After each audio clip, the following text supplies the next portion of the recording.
여러분, 화용론 같이 살펴보도록 할게요. 담화라고 하는 것은 이야기예요. 발화가 모여서 이루어진 것이 이제 담화가 되는 것인데요. 발화라고 하는 것은 문장이 입 밖으로 나오면은 그것을 발화했다라고 이야기해요. 문장이 입 밖으로 나온 것이 발화다. 그래서 문장이 입 밖에 나온 것이 이제 모이면은 그것이 담화가 되는 것이죠.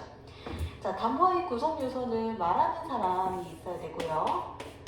말할 화자를 써서 화자라고 해요. 그리고 그것을 듣는 사람이 있죠.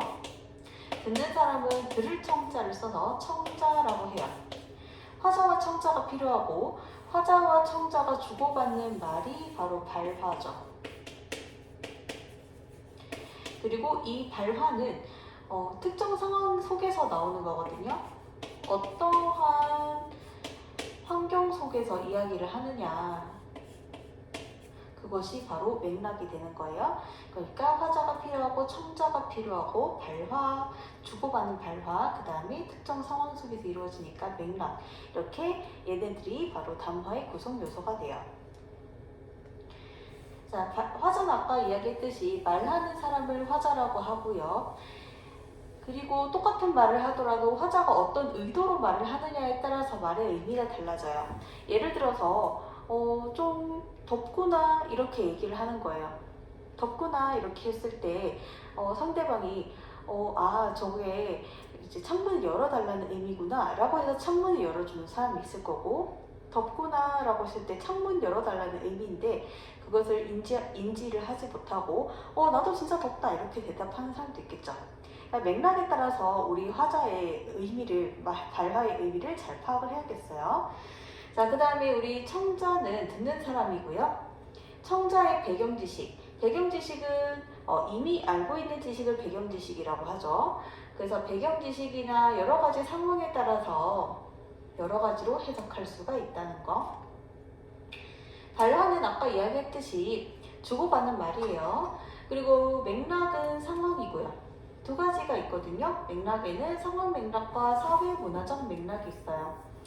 여러분 한번 필기해 보도록 할게요. 사회 문화적인 맥락이 조금 더 큰 개념이고요. 그 속에 상황 맥락이 있는 거예요.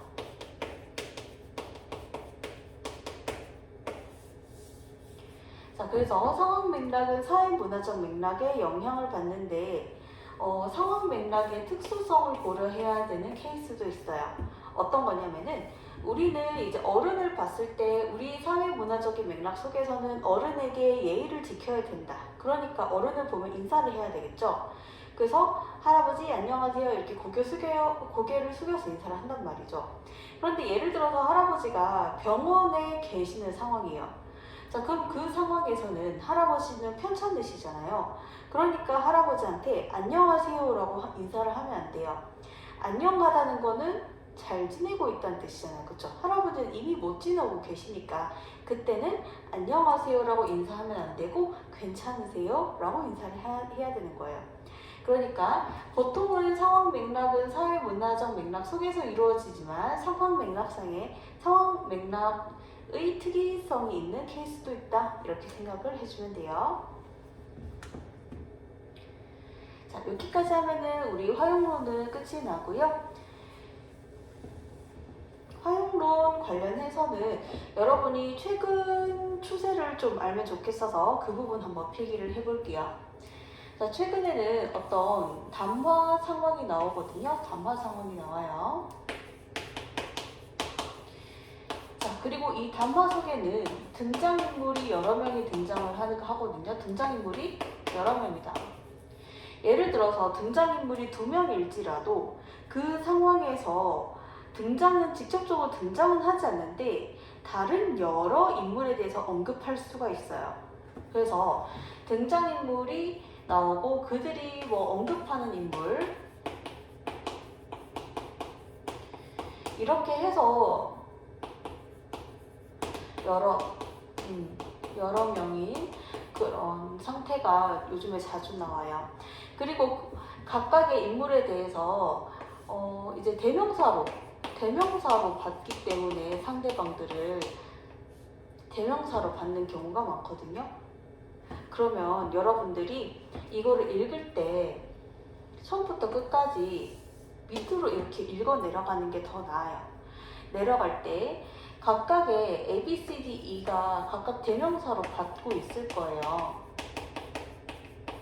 인물이 2명이 등장할지라도 자신이 키우고 있는 반려견들의 이름을 막 부르면서 그 반려견에 대한 이야기를 막 할 수도 있고, 그 자리에는 없는 다른 인물에 대한 이야기를 할 수도 있고, 장소를 여러 개로 지칭할 수도 있고 그래요.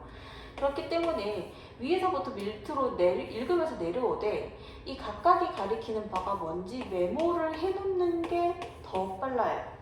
메모를 해놓고 1, 2, 3, 4, 5번 선지가 뭔가를 물었을 때 위에 보고 대답하고 위에 보고 판단하고 이렇게 해주면 돼요. 이거를 위에서 밑으로 안 읽고 선지만 보고 바로 위에 가서 판단하기에는 요즘에 등장인물이 너무 많아서 그렇게 읽으면 밑에서 위에 읽지 않고 밑에 거를 보고 위로 올라가는 게 더 시간이 오래 걸리거든요. 그래서 여러분들 다시 한번 이야기하지만 담화 요즘에 이렇게 여러 명 등장을 하고 있고 대명사로 받으니까 잘 읽어보고 풀자. 이거를 기억을 해주면 좋겠어요. 자, 이제 그 다음 단원에서 우리 만나보도록 할게요. 고생했어요.